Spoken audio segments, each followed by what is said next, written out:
मैं जो मंत्र देता हूँ उससे साधक की कुंडलिनी जाग जाती। समझे?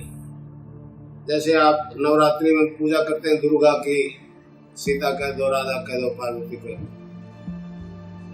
हम योगियों ने उसको कुंडलिनी नाम दे दिया। और रीढ़ की हड्डी के आखिरी हिस्से में, बेसमेंट में, सैक्रम में 3.5 आटे लगा करके दुब को अपने मुंह में छिपाए रहती है, दबाए हुए रहते हैं, गवर्नमेंट पोजिशन में रहती है। मैं जब दीक्षा देता हूँ तो वो जाग जाती है और सीधी खड़ी हो जाती है। भारतीय योग दर्शन में योग के 8 अंगों का अनुष्ठान बताया है पातंजलि ऋषि ने। यम, नियम, आसन, प्राणायाम, प्रत्याहार, धारणा, ध्यान और समाधि। धारणा, ध्यान और समाधि ये सूक्ष्म अंग।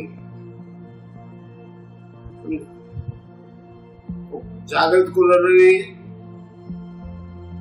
सारी योगिक क्रियाएं स्वयं अपने अधीन करवाती है। जितने भी सिस्टम्स हैं, सारे सिस्टम्स को एक साथ स्टिमुलेट करती है, डेवलप करती है।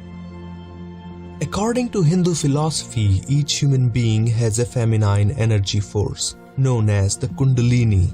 Kundalini is interpreted as a snake which resides in the dormant state inside the largest and the lowest vertebrae called the sacrum. When Kundalini releases its tail from its mouth, this state is considered to be awakened state. In awakened state, Kundalini starts moving upwards, gradually penetrating and awakening different chakras located in different parts of the body. It is believed that Kundalini can be awakened in different ways, including an initiation by a spiritual guru. Hindu philosophy is not the only one that mentions the concept of Kundalini, but in fact, it has also been mentioned by the history of other countries, including Egypt, that tells about ancient Egyptian pharaohs. Siddha Yoga meditation can be quite an extraordinary experience. During meditation, many people experience involuntary activities that range from physical yogic movements, also known as kriyas, to emotional and psychological activities. Many of them also explained that the yogic postures they undergo have an uncanny resemblance to the postures explained in yogic scriptures.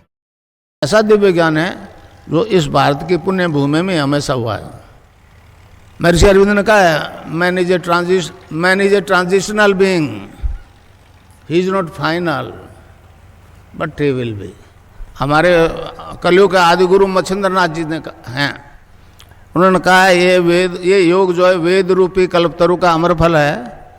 इससे साधक के त्रिविधि ताप शांत होते हैं, आदि देहिक, आदि भौतिक, आदि दैविक। आपकी अंग्रेजी भाषा में फिजिकल डिजीज, मेंटल डिजीज और स्पिरिचुअल डिजीज। महर्षि अरविंद ने कहा है, जो गुरु दीक्षा देता है अपने शिष्य को, वेदों की देता है, उपनिषदों की देता है, भगवान का नाम की देता है, तो उसकी आवाज में वो वेट होता है।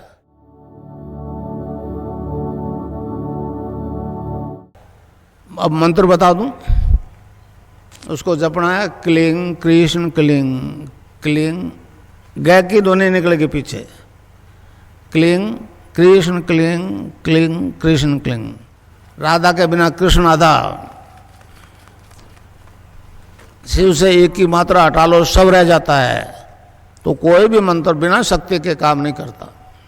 उसको जपना है क्लिंग कृष्ण क्लिंग क्लिंग, गै की ध्वनि निकल के पीछे, cling Krishna cling cling Krishna cling, cling Krishna cling cling Krishna cling cling Krishna cling, cling Krishna cling cling Krishna cling cling Krishna cling.